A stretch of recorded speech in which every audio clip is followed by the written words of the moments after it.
Okay? The creation of freedom for oneself and a sacred no even to duty. For that, my brothers, the lion is needed. Loved thou shalt, as most sacred. Now he must find illusion and caprice even in the most sacred. But, say my brothers, what can the child do that even the lion could not do? The child is innocence. A sacred yes. A sacred yes. A sacred yes is needed. The Spirit now wills his own will, and he who had been lost to the world now conquers his own world. Not all of this can be applied to real life. That's what I love about reading, like Objectivism, the Philosophy of Ayn Rand by Leonard Peikoff, or his other book Omnis Parallels, or anything by Ayn Rand, is that every paragraph and every sentence and every line and every sentence fragment, if it's a run-on sentence with extra stuff going on in it, always has a point. Well, I think this has a meaning. In fact, it has a pretty clear meaning. I think the comparison to Ayn Rand is funny. The idea that she's more careful with her meaning than Nietzsche, I do not accept. But regardless, Nietzsche could say something meaningless, per se. Yeah, this has a meaning. I mean, the point is that first, as you're trying to grow as intellectually or as a philosopher, first, you need to take on the hard problems. Two, then you need to conquer those hard problems and make them your own and submit to no thou shalts in that matter and simply will your own interaction with them. And then finally, after you've done that, after you've ordered your world, you have to become a child and realize that those orders are arbitrary and you need to start anew. You need to be willing to start and be anew. So I think that's a pretty good, even concrete meaning. Some of this is just like, what in the hell are you talking about? Thus spoke Zarathustra. Okay, on the teachers of virtue. A sage was praised to Zarathustra for knowing how to speak well of sleep and of virtue. He was said to be honored and rewarded highly for this, and all the youths were said to be sitting at his feet. Sounds like Jesus. To him Zarathustra went, and he sat at his feet with all the youths. And thus spoke the sage. So the sage says, honor sleep, and be bashful before it, and avoid all who sleep badly and stay awake at night.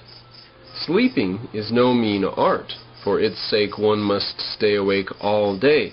10 times you must reconcile yourself again with yourself, for overcoming is bitterness. 10 truths a day you must find, else you will still be seeking truth by night, ladies and gentlemen. Learn every day. Not just, oh, now I've learned something today. 9 more to go. Well, let's just assume that there's a nice little truism here that you should always keep trying to learn things through the day. But again, I caution you, not everything in this book, really nothing in this book, is a direct statement of Nietzsche's. Zarathustra is going to this sage, and this sage he's already foreshadowed that this sage is not the overman, is not the way to the light. He's speaking on virtue, and we know how Nietzsche thinks about the human virtues, the all-too-human virtues, so-called. And also, he does not generally use sleep as a positive metaphor. It's wakefulness that is a positive metaphor for Nietzsche. So, yeah, don't take the advice from Nietzsche directly here. Even if there's a grain of truth, every one of these characters may have a grain of truth. And it does not mean Nietzsche is parroting what they believe. That what they believe are merely lessons that make an appearance in this work of fiction. Thus spake Zarathustra. Few know it, but one must have all the virtues to sleep well. Shall I bear false witness? Shall I commit adultery? Shall I covet my neighbor's maid? All that would go ill with good sleep. He's still the sage talking. I wonder what he means by sleep. Sleep metaphorically probably means the people who are like drones. Peace with God and the neighbor. That is what good sleep demands. Honor the magistrates and obey them, even the crooked magistrates. Good sleep demands it. He's just saying, don't rock the boat. I shall call him the best shepherd, who leads his sheep to the greenest pasture. That goes well with good sleep. Much, too, do I like the poor in spirit. They promote sleep.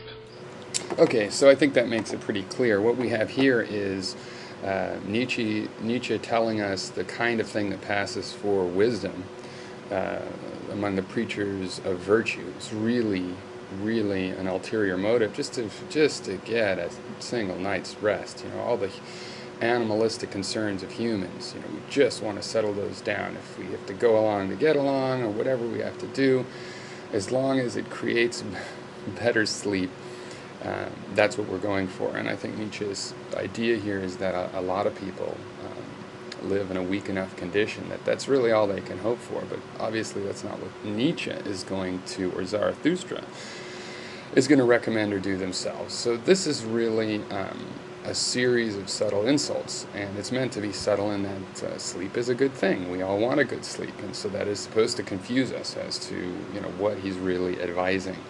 And what he really is doing is he's painting a picture of the type of person that is taken as a wise man by those youth that perpetually seek, and so often fail to find the wisdom.